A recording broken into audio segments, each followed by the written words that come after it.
Hello students, good morning and Jai Swaminarayan to all of you and Happy New Year to all of you. Today I am going to start a new chapter of Standard 10th English Supplementary Reading, 7th chapter, The Necklace, written by Guy de Maupassant.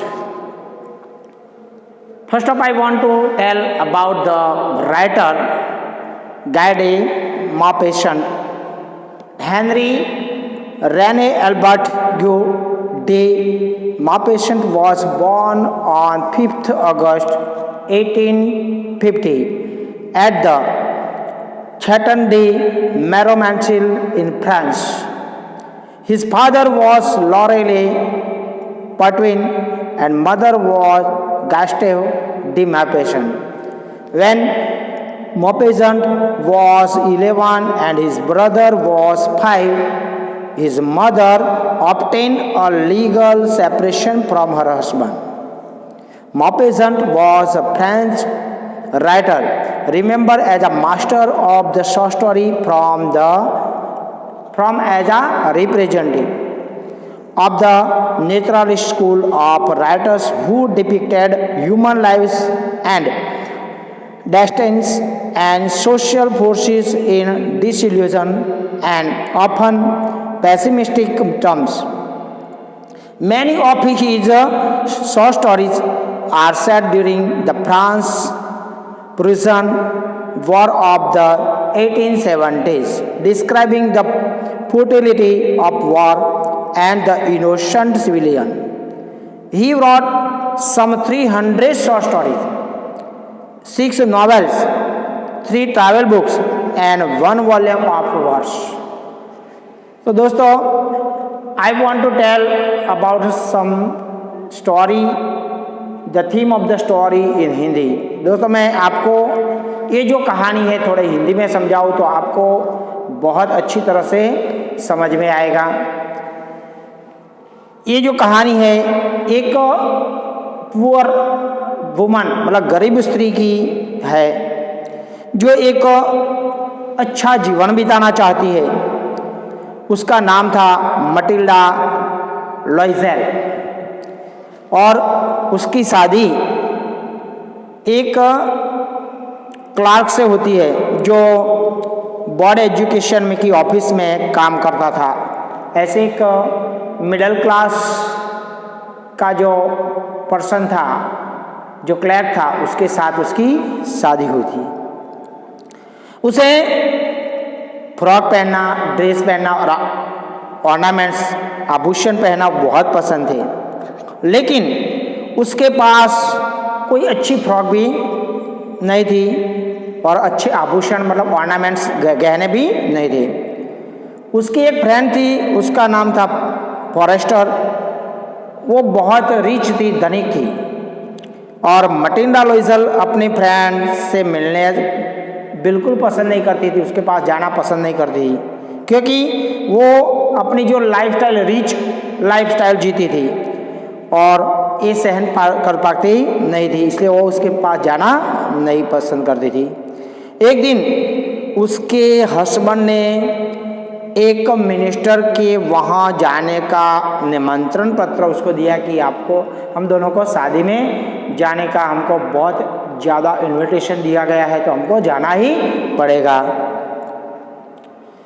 और लेकिन Matilda ने जाने से मना कर दिया क्योंकि उसके पास कोई पार्टी में पहनने के लिए अच्छे ड्रेस भी नहीं थे और ऐसे कोई उसके पास आभूषण भी नहीं थे. तो उसके पति ने बताया कि तू वो ड्रेस पहन जो हम सिनेमा देखने गए थे तब पहनती थी ना, वही ड्रेस पहना.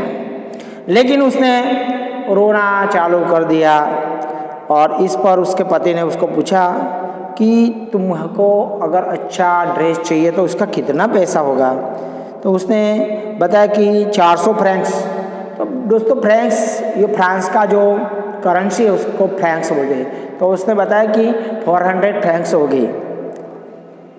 तो उसके पति ने किसी भी प्रकार ऐसी और जो 400 फ्रैंक्स थे वो कलेक्ट किया. लेकिन फिर भी वो ऑर्नामेंट्स मतलब गहने के लिए दुखी थी. तो उसने अपने मित्र फॉरेस्टर के पास एक हार उधार लिया और पार्टी में गई और आनंद लिया, एंजॉय किया। उसने खुद को बहुत भाग्यशाली माना और गौरववंत महसूस किया। वो उत्साहपूर्वक डांस भी किया, उसने बहुत एक्साइट होकर डांस किया। लेकिन जब अपने घर जाने के लिए वो निकली तब उसको पता चला कि उसका जो हार है वो खो गया था। तो उसके पति ने उसे खूब हेल्प करके उसको खोजने के लिए बहुत प्रयत्न किए, लेकिन वो खोज पाया नहीं। तो पुलिस के पास गए और उसने अखबार में एक एडवर्टाइज भी दिया, लेकिन सब व्यर्थ गया। लास्ट में उसके पति ने ब्याज से पैसा लिया, उधार लिए और 36,000 का उसके जैसा ओरिजिनल हार खरीदा। और कर्ज चुकाने के लिए ये हार की कर्ज चुकाने के लिए 10 साल तक उन्होंने बहुत कड़ी मेहनत करके गुजारा। और अपने शरीर को भी उन्होंने देखा नहीं, उसके बॉडी भी बहुत काम करके उसकी बॉडी भी कम हो गई।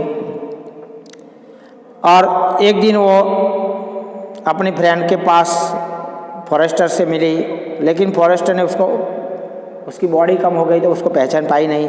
तो फॉरेस्टर ने उससे उसकी जो हालत देखी, पुअर कंडीशन, तो उसका वजह पूछी। तब उसने बताया कि वो जो हार था वो हार तेरा ओरिजिनल था, वो मेरे पास खो गया था और मैंने इसके लिए उधार पैसा लेके आपके जैसा ही हार मैंने बाज़ार से ख़रीदा ओरिजिनल और आपको वो मैंने दिया। और वो देने के लिए मुझे 10 साल निकल गए, मतलब वो हार की कीमत चुकाने के लिए मुझे 10 साल निकल गए। तब उसकी फ्रेंड ने बोला, अरे पागल, वो हार तो मेरा नकली हार था। तो दोस्तों यहाँ पे जो एंड है वो एंड कितना दुखदायक है, मतलब इसका एंड है वो बहुत ट्रेजेडी है।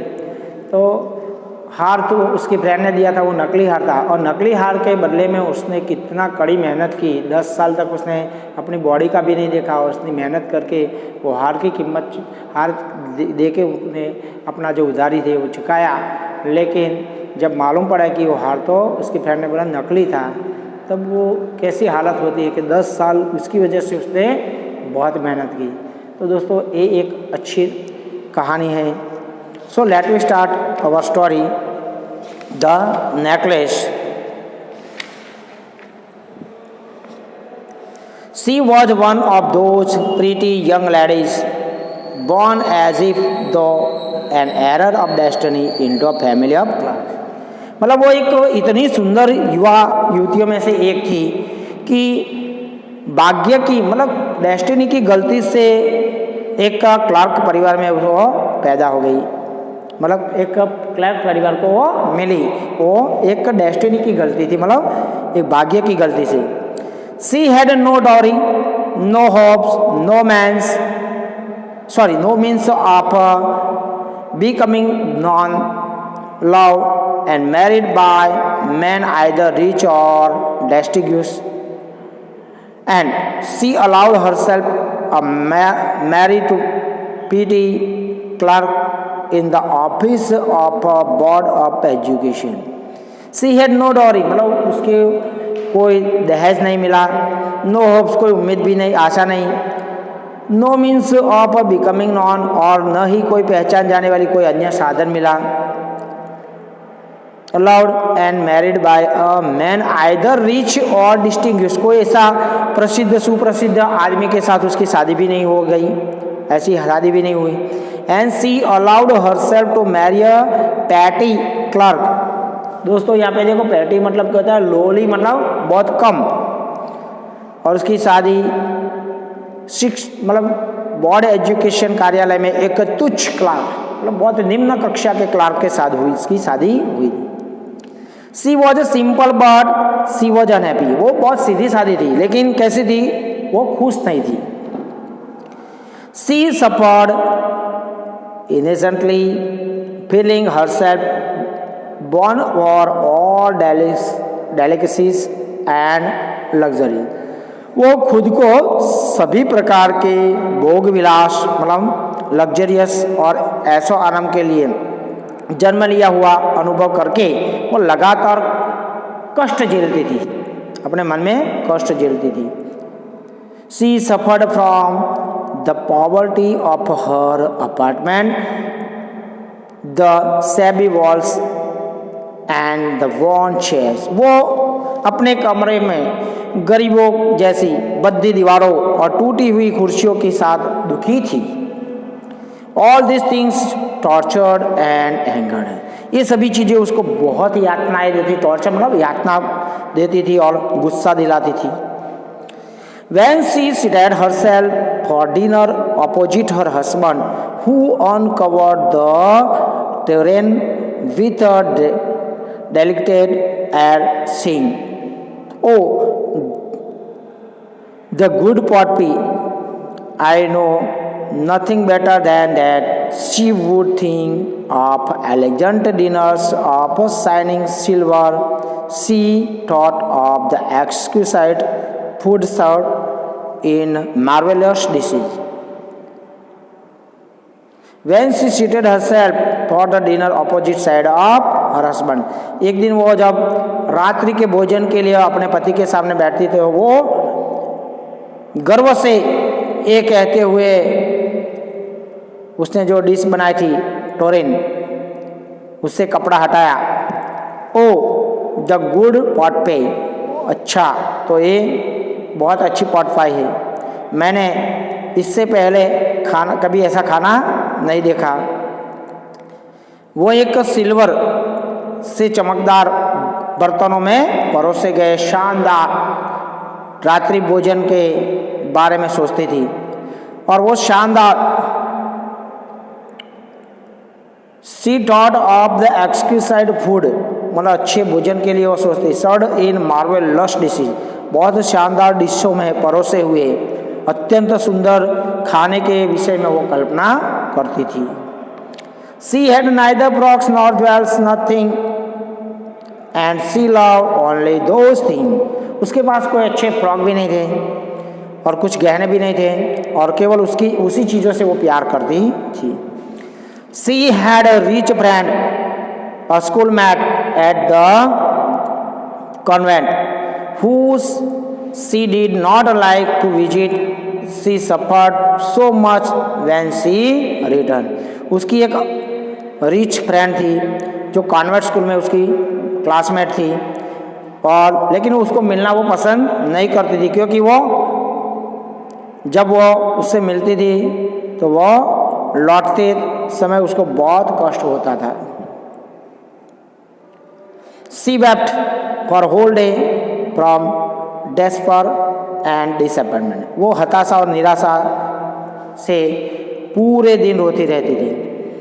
One evening her husband returned elated bearing in his hand a large envelope. एक शाम को उसका पति अपने हाथ में एक लिफाफा लिए खुशी से वापस आए। Here he said, here is something for you. यहाँ पे देखो मैं तुम्हारे लिए कुछ लाया हूँ। She quickly drew out a printed card on which were inscribed these words. उसने जल्दी से लिफाफे के बाहर निकाला और इसमें छपा हुआ कार्ड था वो निकाला, जिसके पर शब्द उभरे हुए थे। The Minister of Public Instruction and Madam George Ramponi asked the honor of Madam and Mrs. Lucille's company Monday evening, January 18 at the minister's residence. उसमें लिखा था कि जन अनुदेश मंत्री एवं श्रीमती जॉर्ज रैम्पूनी श्रीमान और श्रीमती लॉयसेल को सोमवार को 18 जनवरी को शाम को माननीय मंत्री जी के निवास पर सादर आमंत्रित किया गया है। वो सादर आमंत्रित करते हैं, ऐसा अंदर लिखा था। Instead of being delighted as her husband had hope, she threw the invitation spitefully upon the table, murmuring, what do you suppose I want with that, खुश होने की अपेक्षा, जैसे कि उसने पति ने की आशा की थी। खुश होने की जो अपेक्षा उसके पति ने की थी, उसने निमंत्रण पत्र को गुस्से से, घृणा से बड़बड़ाते हुए मेज पर फेंक दिया और बोला कि तुम क्या सोचते हो, मैं इसका क्या करूं। So friend, we will continue this chapter in our next period. Okay, so let we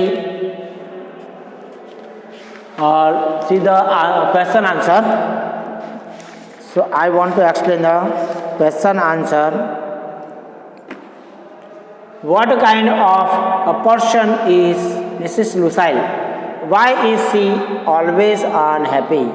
It means कि मैडम लुइसेल वो किस प्रकार की वुमन है और वो हमेशा अप्रसन्न क्यों रहती है। So madam Lucille is a pretty woman but was born in poor, क्योंकि वो गरीब फैमिली में पैदा हुई थी। She is always unhappy because her poor condition, उसकी गरीब स्थिति की वजह से वो अनहैप्पी थी। She doesn't like her life style, उसकी लाइफ स्टाइल उसको पसंद नहीं थी। She is a dreamer, day dreamer, वो दिन में सपने देखने वाली थी। She wants to lead a wealthy life, उसको बहुत धनिक जीवन जीना पसंद करती थी वो, wealthy life। What kind of a person is her husband? What kind of a person is her husband? उसके पति थे वो किस प्रकार के थे। तो her husband is a petty clerk, उसके जो husband थे वो बहुत निम्न कक्षा के क्लर्क थे एजुकेशन डिपार्टमेंट में। He works in the office of board education. He is a very simple man, वो बहुत सादे सीधे सादे आदमी थे। He loves and cares for her wife, his wife very much, वो उसकी पत्नी को बहुत अच्छी संभाल रखते थे, वो प्यार करते थे। He tries to make his wife always happy, वो हमेशा अपनी पत्नी को खुश रखने का प्रयत्न करते थे। वो क्या करता है, हमेशा अपनी पत्नी को खुश रखने का प्रयत्न करता है। His behavior shows that he is a very caring husband, उसका बिहेवियर देख के लगता है कि वो बहुत केयरिंग पर्सन है। He is very economical, वो बहुत व्यवहारू है कि इकोनॉमिकल है। But he always faces problems because of his wife conduct and wishes, वो हमेशा प्रॉब्लम में रहता है क्योंकि उसकी वाइफ को कंडक्ट करना, संभालना उसको बहुत मुश्किल होता है और उसकी उम्मीदें पूरी करना उसके लिए बहुत मुश्किल होता है, इसलिए वो हमेशा कन्फ्यूजन में रहता है। So friend, we will continue this chapter in our next period. जय Swaminarayan to all of you.